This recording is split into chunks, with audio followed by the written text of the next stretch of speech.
Hello, everybody. Welcome to Streetlight Babble, where we'll be doing the spoiler review for Guardians of the Galaxy Volume 2. Volume 2. All right, let's get right in on this. Yes, just a reminder, this is a spoiler review. We do have a non-spoiler review. We will link it in the description. It's probably already up. Hopefully it's already up. Oh, yeah. We'll see how editing goes. Anyway, so if you have not already seen the movie or you don't care about spoilers, please continue the movie review. we'll keep watching us. Yes. So, we begin, as we know, with the Guardians 2 or 3 months after the original movie, having their adventures. Fighting the Obelisk, which is the giant tentacle monster you see in the trailer. That's why I have him around. He reminds me of these things and what they are. And Rocket steals some of the batteries. So the monster is coming to try and feed on these batteries, and the Sovereign hire the Guardians of the Galaxy to protect the batteries, and Rocket's thinking, ooh, these things are easy to steal. This is a good way for me to lash out. So I'll steal some of the batteries, and lo and behold, antics ensue. The Sovereign, which are the gold people from the trailer, pursue, and chase. Purchase. I like that. Chase and pursue. I like that. Purchase. The Guardians across the quadrant, which causes them to crash land on a planet where they meet Ego, the Living Planet, portrayed by Kurt Russell. He's the daddy. He is daddy. And you know what? I really like what they did with Ego's character. Of course, I kind of thought, and I figured it out, that he'd end up being a villain, but it was still so interesting, you know. They show him at the beginning with what's his face's mother, planting on planet Earth these with Meredith Quill. Meredith Quill and these with Peter Quill's mother on planting these plants, and I immediately know, I'm like, that plant is evil. And it was. And I like what they did with this character, the kind of villain that Ego the Living Planet turned out to be. I told you there'd be spoilers, so don't you complain now. Yeah. But he turned out to be a villain. I kind of saw that coming at one point. And although they did a kind of good job kind of teetering it around, because he never acted like a villain. Until the end. Until the end. But even then, he kind of still acted like a guy who was extremely driven in his goal. And let me just tell you, like, the shocker moment, the moment that everybody always gasps at in the theater. Yeah. Because this guy's been multiple times, and every time everybody... you're kind of just like, you go and you sit and you just kind of watch people's expressions. Yeah, you know where it's coming. Just gonna see. How's everybody else gonna react? Like, that Ego put the tumor into Peter's mother's head and killed her. And he's just like, broke my heart putting that tumor into her. And the whole audience... Like, every time, the whole audience, every time, no matter who I ask, no matter who's gone, no matter how many times they've gone, it's always it's always the same reaction. Everybody freaks out, which is pretty. It's pretty funny that much just emotion and shock, as well as laughter, can be put into the movie.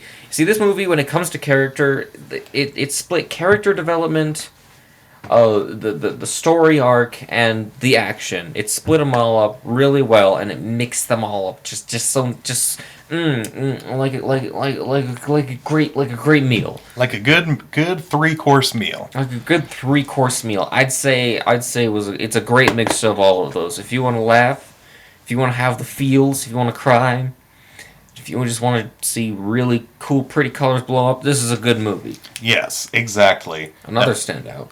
Yondu. Well, like we said in our non-spoiler, Yondu has probably the not the biggest, but the best character arc in the entire story, where it kind of gets revealed that Yondu, you know, it plays with the theme of fatherhood. Ego the Living Planet is Star-Lord's biological father, but Yondu was kind of the one that raised him, so, you know, it's that idea of, what does it mean to be a dad? He even has the line that, you know, he's like, he may have been your father, but he wasn't your daddy.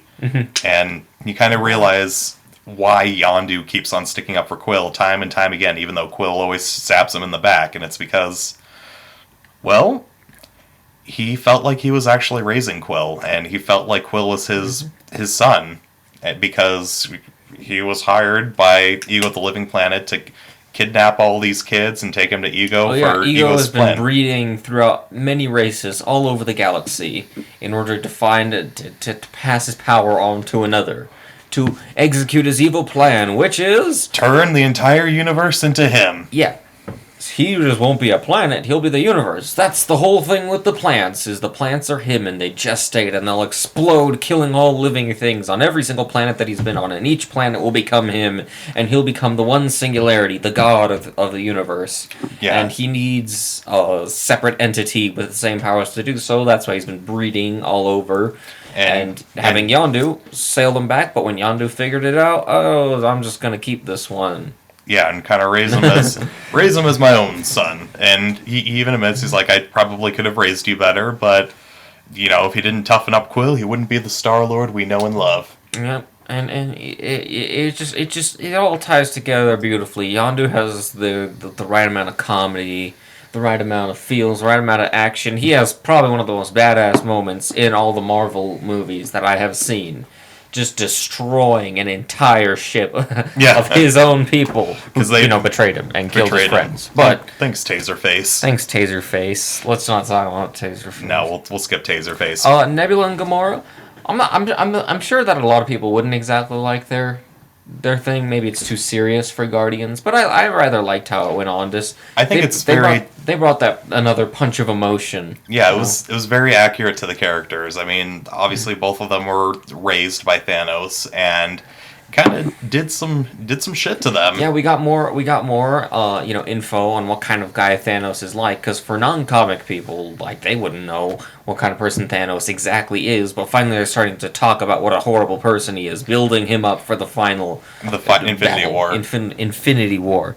So I like that they started doing that. The Sovereign, they were interesting. They were everybody thought those the gold people. They thought they'd be the big villain, but you know what? They kind of were the way to show you how the Guardians are interacting now that they're closer together and now that they're a family, how they interact in these high stress situations against people. Yeah, they're pretty much a tool to do that at the beginning and at the end. And at the end, because they pop back up and we want our batteries back. we gotta teach those Guardians a lesson for stealing our batteries, kid. Yeah, and Rocket's stealing them. He didn't really need the batteries. He's just lashing out because his character arc also great. Because he has to kind of do everything, and he used to be this outlaw, and now he's just kind of like, as we said before, the mother of the family a little bit. He has to do all this domestic stuff all over the ship. And one of the things that I really enjoyed about this movie is every little detail kind of comes back or plays back into the movie. Like the batteries that Rocket stole at the beginning, they use to make a bomb to blow up Ego the Living Planet. There's there's a joke that Drax has where at the very beginning, I think it might be his first line, where they have these jetpacks that cover the top of your torso, but Drax doesn't wear a shirt, so he's like, I have sensitive nipples, and then at the end, he has to save Mantis, who we haven't really talked about. We'll talk about her in a second. Yeah, she's interesting. But basically, she gets knocked out, and they're like, okay, we need someone to take her up, and basically, Star-Lord just puts the jetpack on him, and Drax, as he's just lifting off, just yells out, "My nipples! My nipples!" Just a lot of callbacks. The rule of three comes into a lot when it comes to the comedy, with the ripening fruit. But yeah, we haven't talked about Mantis. There's so many characters to talk about. Yeah. And the thing is, it's not overwhelming when you're watching the movie. It's not, oh my god, there are so many people to keep an eye on. They all seem to, the lens focuses. They all fit. Yeah, they fit, and the lens focuses in on them as much as it needs to, and then it moves on to somebody else. And it all fits together really nicely, like a nice good old jigsaw puzzle, let me tell you. Yeah. Of a pretty beautiful movie. But yeah, the Drax comedy was on point.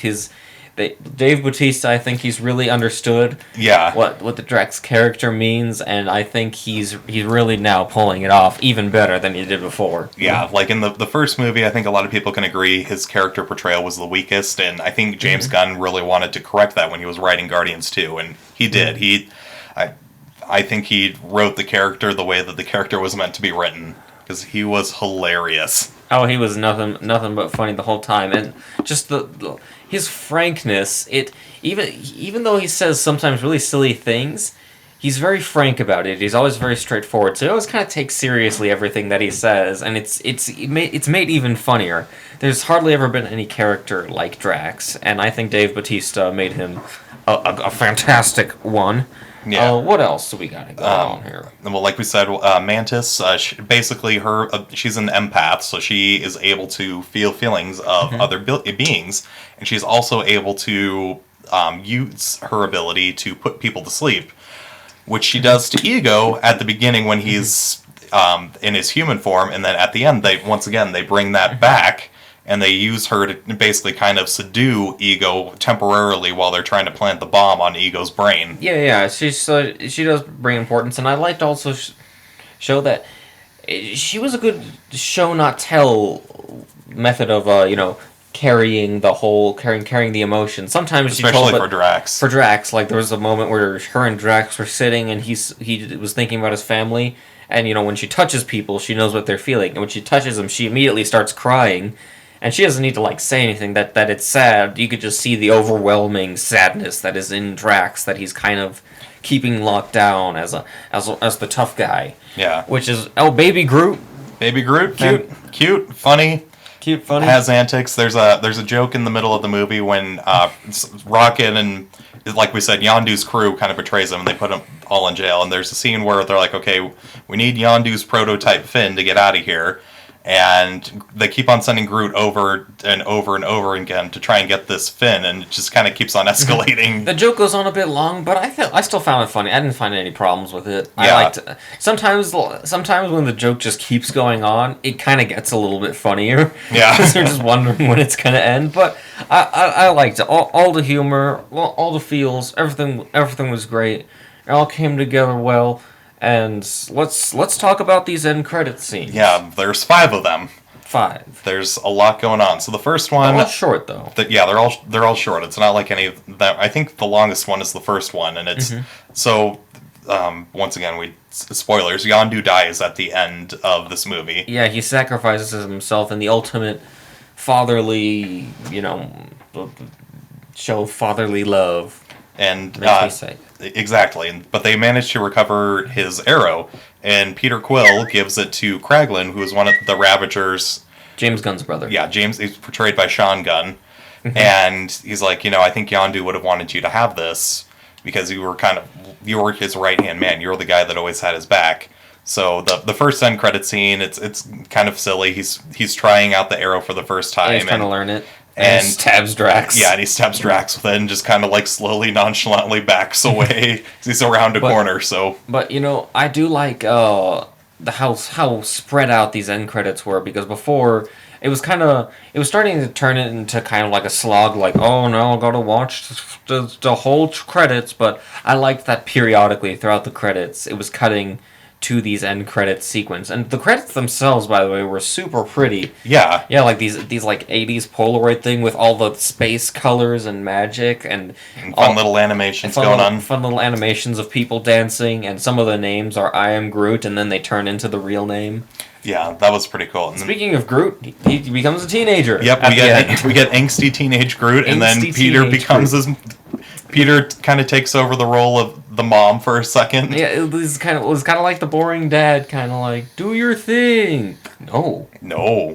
Oh, I'm boring? You're boring for wanting to play that mindless video game. Apparently Star-Lord can now understand Groot, which is interesting, so it must be the more time you spend around him, maybe... The more you understand him. So that's an interesting thing, and the biggest drop of all... Adam Warlock. Yep, the Sovereign had made Adam Warlock. I'm not sure if humans made him in the comics. Yeah, there's a group of humans in the comics called the Enclave, and they want to make a perfect being. But in the movies, it's the Sovereign that created him. Mm-hmm. So we got that. We have a tease for original Guardians of the Galaxy cast with Sylvester Stallone playing Starhawk. Playing Starhawk, and Miley Cyrus has a one little line.